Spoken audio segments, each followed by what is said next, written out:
Monday. It's a first round mock draft with trades. Please play along and post your picks in the comments below. Caleb Williams to Chicago is a no-brainer, and Unbelieve in Washington is set on Jayden Daniels at 2. I really like this. Kingsbury coached Williams at USC, and Daniels can do everything Williams can do, except he did it in the SEC against more difficult competition. Out of these two quarterbacks, I can easily see Daniels having more success year one thanks to Kingsbury's influence. At 3, I've mocked Minnesota making a trade in previous drafts, but not this one. I fully believe the Vikings will offer picks 11 and 23 and the first round pick in 2025, but in this mock draft the Patriots will refuse. May's upside is too much for New England to pass up on. And remember the Patriots and upside, because spoiler alert, you will see this later on. Arizona at 4 takes who they have as our top rated wide receiver. Every mock draft I have done so far has that as Marvin Harrison Jr. Now at 5, we have a trade. I fully believe the Vikings want May, but settle for JJ McCarthy as the consolation prize. The Chargers absolutely do not want McCarthy to go to Vegas or Denver, so they gladly trade the 5th pick for picks 11 and 23,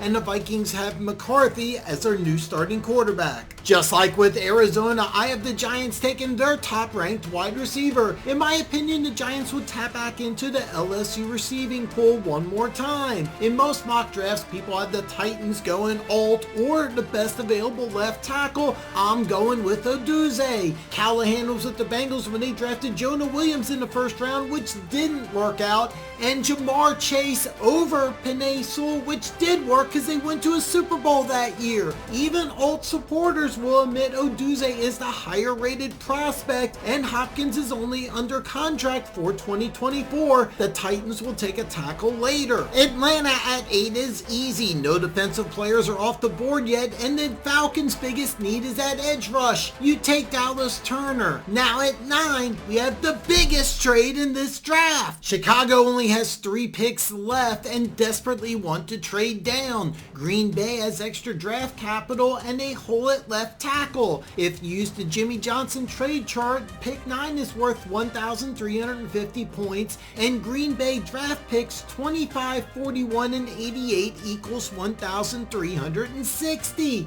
This trade makes sense and is a win-win for both teams, but I can't do it. There is another team, however, with extra draft capital that Chicago will trade with that desperately needs a left tackle, and that team is the Washington Commanders. In this mock draft, Washington gives up picks 36, 67, 100, and next year's first round pick. In return, they get pick number 9 and the lesser of Chicago's 2025 second round draft picks. This works for both teams. Washington still has picks 40 and 78 and 2 second round draft picks in 2025, while the Bears get extra draft capital this year and next year. Washington gets Joe Alt to protect Jayden Daniels, which ends up being a nice haul for the Commanders. At 10, I considered Brock Bowers, and I wouldn't be surprised if the Jets go that route. But as of now, the Jets have the oldest starting tackle duo in the NFL, and starting left tackle Tyron Smith hasn't played a full season since 2015. With Fassanu, don't be surprised if he starts day one at left tackle and they move Smith over to the right side, and Morgan Moses ends up backing up both spots. The Chargers take their top rated tackle, and every list I've seen has a different name, but most lists have Fuega as either the number 2 or number 3 tackle, and that's who I have. Denver shouldn't wait, and they take Nix at 12. Now, I don't have Nix rated that high, but he fits Peyton's system perfectly, and he will start opening day. I've toyed around with the Raiders trading down or to try to move back into round 1 to take Penix, but just like Denver, they shouldn't wait if they like this kid. Unlike Nix, I'm not sure Penix starts opening day, but he will start sometime in 2024. Former first round pick Trevor Penning for the Saints hasn't worked out, so Fautanu makes sense here. If Penning does pan out, he'll still start at left tackle, and Fautanu will start inside, but if not, Penning could be traded and Fautanu starts day 1 at left tackle. I fully believe the Colts will go corner in round 1, 15, I got Quinton Mitchell as the pick, and you could go Terrion Arnold instead, but I like Mitchell better. At 16, we have a trade. I firmly believe Seattle wants to trade down in this draft, and as mentioned before, Green Bay would love to trade up for a tackle. In this mock draft, Green Bay gives up picks 25 and 58 and uses the 16th pick to select Tyler Guyton. Now, whoever the Packers have as their highest rated tackle will be the pick, but Guyton visited Green Bay last week, and by all accounts, the Packers were extremely impressed, and I think Guyton will become the day one starter at left tackle. Jacksonville could go in a few different directions, but they need help in the secondary, and a lot of mocks already have Arnold off the board. At 17, he has great value in a position of need. Bowers to the Bengals at 18 is almost unfair. In this mock draft, Bowers falls, and the Bengals add another weapon to Burrow's arsenal. The Rams, in my opinion, at 19 go Jared Verse. Most years he's easily a top 15 player. Here he falls to 19, and the Rams immediately improve their front seven. I've only mocked Jackson Powers Johnson to the Steelers, but not always at 20. Pittsburgh could trade down and get some additional draft capital, but here I think they stand pat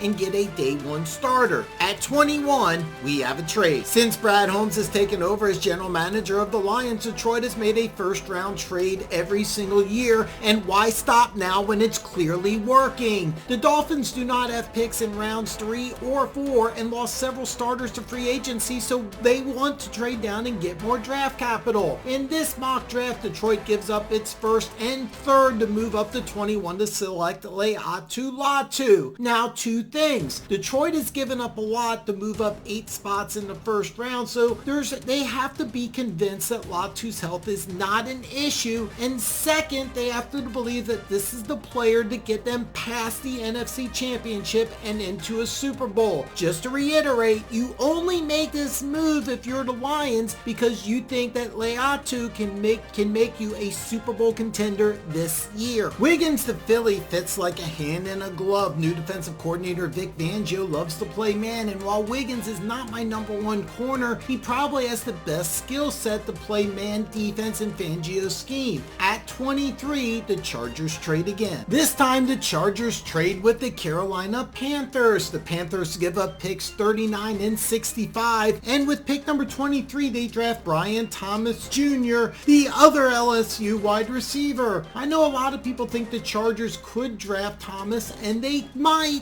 but I think Harbaugh wants to trade down and stockpile Wolverines in rounds 2 and 3. Carolina still has pick 33, and now they give Bryce Young a massive upgrade at the receiver position. This is the dream scenario for the Cowboys as they take J.C. Latham at 24. This is the very definition of plug and play at right tackle for the Dallas Cowboys as Latham becomes a day one starter. At 25, we have another trade. I firmly believe Seattle would love to trade out of round 1 and stockpile round 2 and 3 selections. Here the Patriots trade picks 34 and 68 for 25 and 102. The Patriots in this mock draft trade up, and remember when I talked about the Patriots in upside when they selected Drake May? The Patriots at 25 select Almarius Mims, tackle out of Georgia. Now the Patriots might still get another veteran at tackle, but the plan is to bank on upside on both May and Mims. If this pans out, the Patriots might have the best quarterback left tackle combo in all of football in the next 2 to 3 years. Most of my mocks have Tampa going with Chop Robinson. Instead, I got Tampa Bay fixing one of their biggest problems, and that's their interior offensive line. Now, Barton played tackle at Duke, but I think he'll start at either guard or center day one for the Bucks. Chop goes to the Cardinals with the very next pick. The Cardinals need help rushing the passer, and Chop is raw but very talented. He might not start right away, but he will contribute immediately. Byron Murphy at 28 goes to the Bills, and he's often been compared to Ed Oliver, and I can see the resemblance. Murphy might not start, but Buffalo will rotate Murphy in, and he will contribute big time on the Bills' defensive line. Miami, after trading down, still gets a guy who will help right away. Your new defensive coordinator comes from Baltimore, and after losing Wilkins in free agency, you added size on the defensive line, but no one who can really pressure the quarterback the way Jer'Zhan Newton can.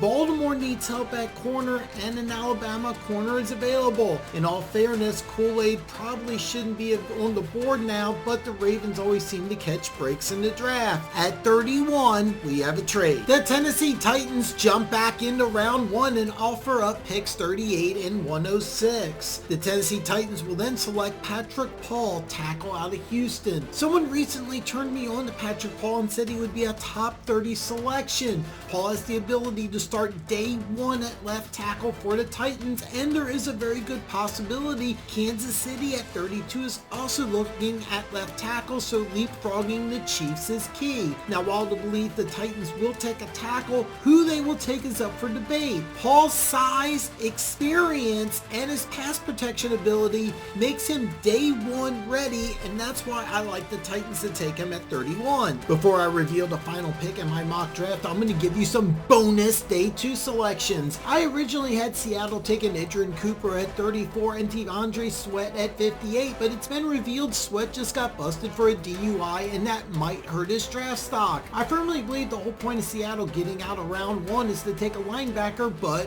who?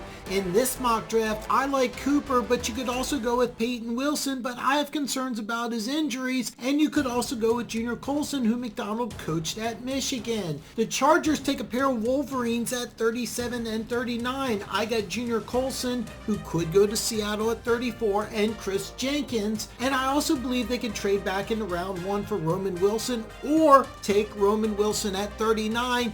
That's why they pass on a receiver at 23 and let Carolina get in round 1, is because they want to take Roman Wilson, who should be available in the 2nd, maybe even 3rd round. San Francisco gets Cooper DeJean at 38, who I believe only stays out of round 1 due to injury concerns, but the 49ers end up getting a really good selection here. Washington at 40 gets Tyler Nubin, and I think he ends up being the day 1 starter at safety for the Commanders. 3 day 1 starters in this draft isn't bad for Washington. Houston gets one of my draft crushes in Braden Fisk at 42. He shouldn't fall this far, but in this mock, defensive tackles fall, and Fisk goes to a great situation with the Texans. The Raiders at 44 take Jordan Morgan. A lot of mock drafts have Morgan going in the 20s. Now, Morgan has been public saying he wants to play left tackle. He doesn't get his wish, but starts day 1 on the right side for Vegas. Cleveland at 54 takes Chris Braswell. Braswell backed up Will Anderson and Dallas Turner at Alabama, but has tons of potential. Cleveland can afford a rotational player with tons of upside late in round 2. Now to end my first round mock draft, with the Chiefs at 32 taking Kingsley Suamataia, tackle of Andy Reid's alma mater, BYU.